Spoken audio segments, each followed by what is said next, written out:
है।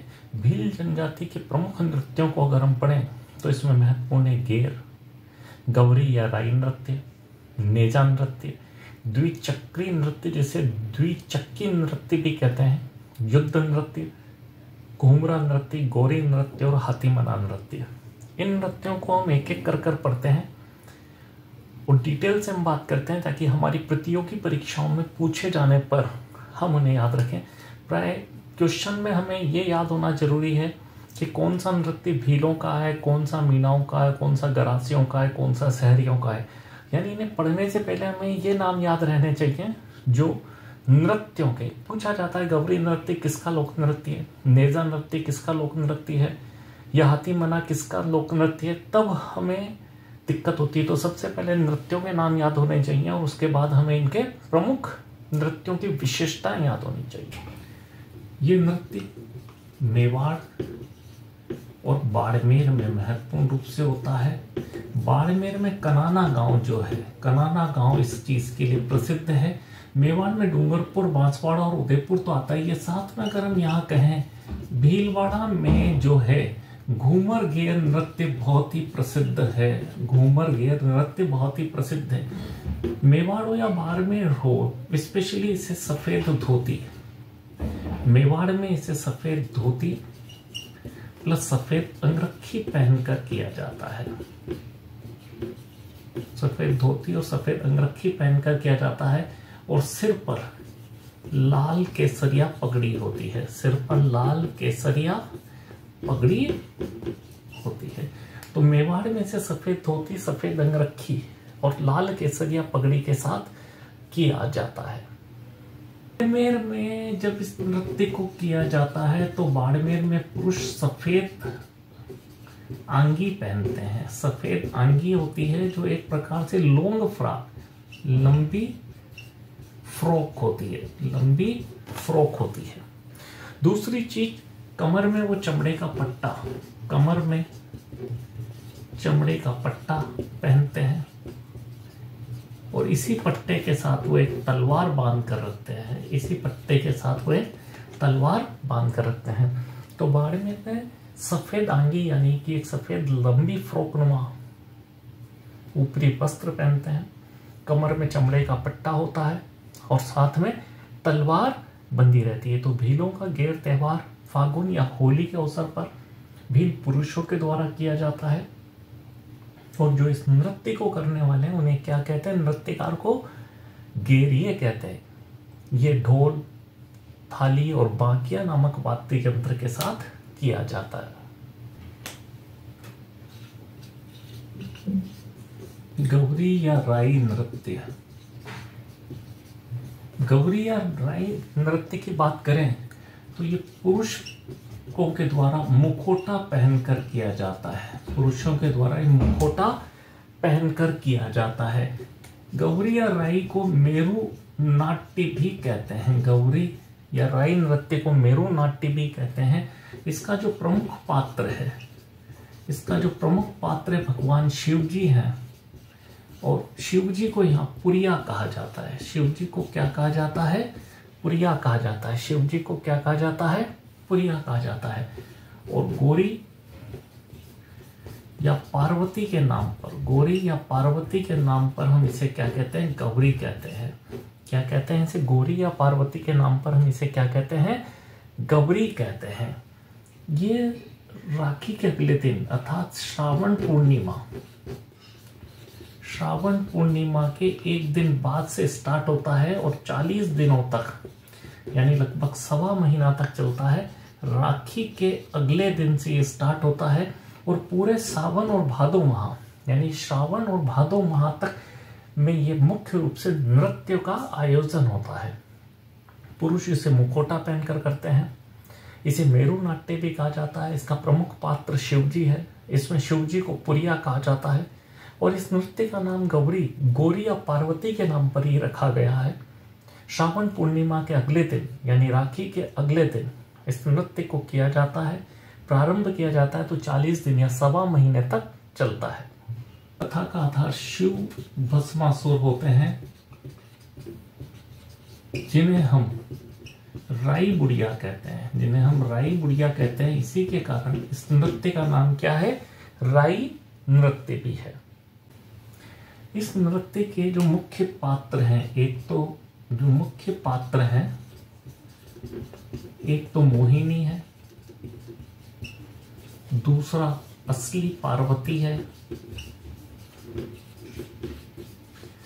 तीसरा राई है, राई बुढ़िया जिसे हम कहते हैं, चौथा है कुटकुड़िया, कुटकुड़िया, और पांचवा है भोपा, पाट भोपा। पांचवा कौन है, कुटकुड़िया की बात करें तो ये नृत्य का क्या है, सूत्रधार है। इस नृत्य का क्या है, सूत्रधार है। तो शिव भस्मासुर के लिए यहाँ राई बुढ़िया शब्द का उपयोग हुआ है। इनमें जो मुख्य पात्र है, मोहिनी, असली पार्वती, राई, कुटकुड़िया जो मुख्य सूत्रधार है इस नृत्य श्रृंखला का, पाट भोपा। इसके अलावा जो अन्य पात्र होते हैं उन्हें हम कहते हैं खेल्य। जो अन्य पात्र हैं, मुख्य पात्र के अलावा जो अन्य पात्र हैं उन्हें क्या कहा जाता है, खेल्य कहा जाता है। जो पात्र हैं, जो नृत्य में भाग लेते हैं, किसी भी प्रकार में नृत्य में भाग लेने वाले, चाहे वो भोपा हो, चाहे वो मोहिनी हो, चाहे वो कुटकुड़िया हो, भाग लेने वाले सभी व्यक्तियों को पूरे 40 दिन तक शाकाहारी भोजन करना पड़ता है, मांस मदिरा से दूर रहना पड़ता है, सात्विक जीवन धारण करके रखना पड़ता है, महिलाओं से भी दूर रहा जाता है। एक और शब्द आता है अमूढ़वास्या। इसे प्राय प्रश्नों में नहीं पूछा जाता, लेकिन आरपीएससी में कभी कभी इस तरह के प्रश्न आ जाते हैं। ये गौरी का मुख्य प्रसंग है। ये गौरी का क्या है, मुख्य प्रसंग है। एक और चीज होती है गौरी की घाई। गौरी की घाई 40 दिन तक ये अलग अलग जगह पर इस नृत्य का आयोजन होता है। तो इसमें कथाएं आपस में जुड़ी भी नहीं है। जब दोबारा इस नृत्य को प्रारंभ किया जाता है तो ये प्रसंगों को जोड़ने का कार्य करती है, प्रसंगों को जोड़ने का कार्य करती है, प्रसंगों को जोड़ने का कार्य करती है। तो अमूढ़वास्या क्या है, मुख्य प्रसंग है। गौरी की घाई गौरी नृत्य के प्रसंगों को जोड़ने का कार्य करती है। एक नाम और अगर हम देखें, झामत्या। आपको त की जगह ट लिखा हुआ मिल सकता है, और एक नाम होता है खटकड़िया।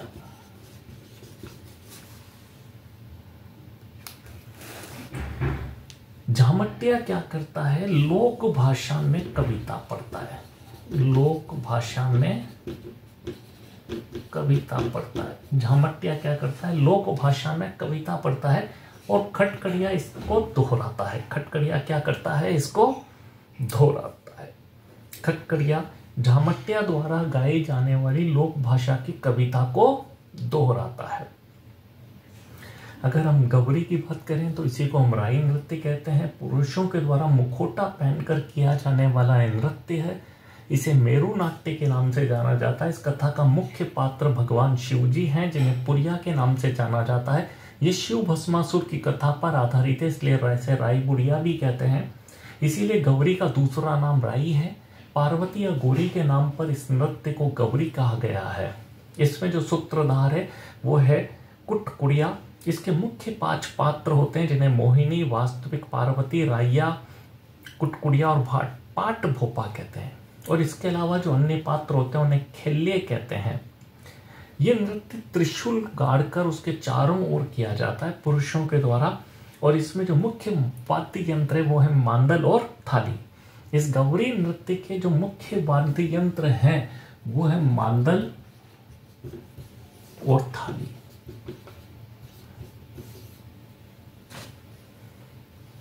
अमूढ़वास्या इसका मुख्य प्रसंग है। गौरी की घाई गौरी नृत्य के कथानकों को आपस में जोड़ती है या अन्य अन्य प्रसंगों को आपस में जोड़ने का कार्य करती है। झामट्या लोक भाषा में कविता का वाचन करता है और इसको दोहराने का कार्य कौन करता है, खटकड़िया। ये 40 दिनों तक सावन भादो माह में होती है। श्रावण पूर्णिमा यानी राखी के अगले दिन से इस नृत्य श्रृंखला को प्रारंभ किया जाता है। ये गेर के बाद भीलों का दूसरा सबसे बड़ा महत्वपूर्ण नृत्य है नेजा। नेजा नृत्य भीलों के द्वारा इसे होली के तीसरे दिन किया जाता है। होली के तीसरे दिन किया जाता है। इसमें पुरुष और महिलाएं दोनों भाग लेती हैं। इसमें पुरुष और महिलाएं दोनों भाग लेती हैं। मध्य मैदान में एक डंडा गाड़ दिया जाता है जिसपे क्या रख दिया जाता है, नारियल रख दिया जाता है। नारियल बांध दिया जाता है और महिलाएं इसके चारों ओर हाथ में छड़ियां और कोड़े लेकर खड़ी रहती हैं और पुरुष ये उद्देश्य रहता है कि वो इस नारियल को लेकर चले जाएं।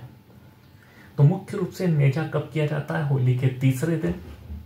इसे पुरुष और महिलाओं के द्वारा किया जाता है। मैदान के मध्य में एक डंडे पर नारियल बांध दिया जाता है या रख दिया जाता है। पुरुष इस नारियल को ले जाने का प्रयास करते हैं। महिलाएं इस नारियल की रक्षा करती हैं और जो पुरुष लेने आता है उसे कोड़े या छड़ियों से पीटती है। युद्ध नृत्य ये भील पुरुषों के द्वारा किया जाता है। भील पुरुषों के द्वारा किया जाता है। ये हाथों में हथियार लेकर किया जाता है। हाथों में हथियार, तलवार या तीर कमान लेकर किया जाता है। ये अपने शौर्य प्रदर्शन को लेकर किया जाता है कि भील इसमें अपना शौर्य प्रदर्शन करते हैं। प्राय ये पहाड़ी क्षेत्रों पर आयोजन होता है। प्राय इसका आयोजन कहाँ होता है, पहाड़ी क्षेत्रों पर हो जाता है। और कहते हैं कि भील इसमें दो गुटों में बंटकर इस नृत्य का आयोजन करते हैं। युद्ध नृत्य भील पुरुषों के द्वारा हाथों में हथियार लेकर, तीर कमान भाला तलवार लेकर ये नृत्य शौर्य प्रदर्शन करते हुए किया जाता है। मुख्य रूप से ये पहाड़ी क्षेत्रों में होता है। भील इसमें दो गुटों में बंटकर इस नृत्य को करते हैं। हाथी मना नृत्य इसे भील पुरुषों के द्वारा विवाह के अवसर पर किया जाता है। इसे भील पुरुषों के द्वारा विवाह के अवसर पर किया जाता है। भील पुरुषों के द्वारा कब किया जाता है, विवाह के अवसर पर किया जाता है। भील पुरुष घुटने के बल बैठकर इस नृत्य को करते हैं और हाथों में तलवार लेकर करते हैं। हाथों में तलवार लेकर करते हैं। तो हाथी मना नृत्य विवाह के अवसर पर किया जाता है। इसे भील पुरुषों के द्वारा घुटने के बल बैठकर किया जाता है, हाथों में तलवार लेकर किया। द्विचक्री नृत्य नाम से ही लग रहा है कि इसमें दो चक्र बनते हैं। ये नृत्य भी विवाह के अवसर पर किया जाता है। पुरुष और महिलाओं के दो अलग अलग चक्र बनते हैं। महिलाएं अंदर वाले चक्र में रहती हैं और पुरुष बाहर वाले चक्र में रहते हैं। पुरुष अगर लेफ्ट से राइट जा रहे हैं तो महिलाएं राइट से लेफ्ट जा रही हैं और तुरंत एक विराम के बाद ही अपनी चाल, गति और दिशा परिवर्तित कर देते हैं, जो बड़ा रमणीक नृत्य लगता है। तो द्विचक्री नृत्य भी पुरुष और महिलाओं के द्वारा विवाह के अवसर पर दो चक्र बनाकर किया जाता है। दो चक्र के कारण इसे द्विचक्री नृत्य कहा गया है। किसी जगह पर द्विचक्री नृत्य लिखा हुआ मिलता है।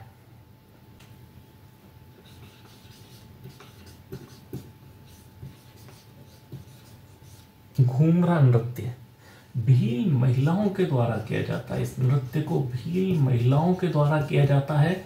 दो अर्धवृत्त में यह नृत्य किया जाता है। दो अर्धवृत्त में यह नृत्य किया जाता है और महिलाओं के हाथ में या तो रुमाल होगा या रुमाल जैसा कोई कपड़ा होगा और उसको हाथ में रखते हुए यह नृत्य किया जाता है।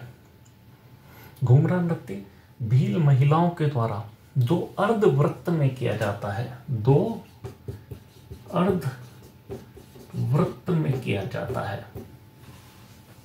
हाथ में रुमाल या कपड़ा रखकर किया जाता है। गोरी नृत्य गोरी का संबंध पार्वती जी से है। ये नृत्य भील पुरुष और महिला दोनों के द्वारा किया जाता है। ये खेत में फसल उगाते समय, फसल लगाते समय और काटते समय किया जाता है। फसल काटते समय किया जाता है, यानी फसल लगा रहे हैं या उगा रहे हैं तब, और कटाई के समय किया जाता है। पुरुष और महिलाओं के द्वारा किया जाता है। हाँ, खेत में अगर पति पत्नी दोनों साथ हैं तब भी वो इस नृत्य को करते हैं।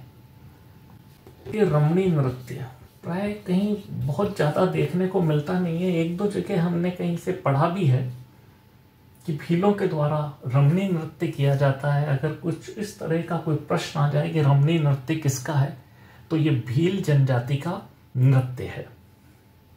तो आज हमने भील जनजाति के प्रमुख नृत्यों को पढ़ा है।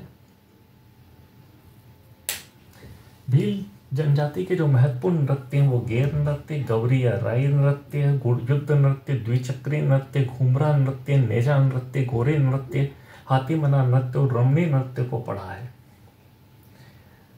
अगर आपको ये वीडियो पसंद आया है तो आप इसे लाइक करें, अपने मित्रों के साथ शेयर करें और सब्सक्राइब करें। धन्यवाद।